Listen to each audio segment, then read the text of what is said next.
Hello সবাইকে। বাবা কি করছো? এদিকে একটু বলো তো কি করছো? সাইকেল ধুচ্ছ? হ্যাঁ, ভালো করে ধো, ভালো করে দাও। দেখেন আমার ছেলে কিভাবে মোটর সাইকেলের সেবা যত্ন করছে। ওর বাবা আর মামার কাছ থেকে শিখেছে এটা। করো করো করো, ভালো করে করো, ভালো করে সেবা করো। তারপর মোটর সাইকেল ধোয়া মোছা করে কি করবে?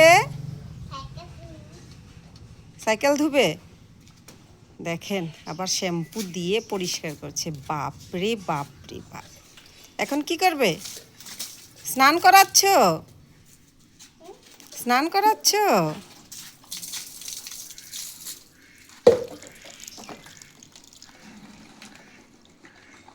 চলে যাচ্ছে কোন দিকে?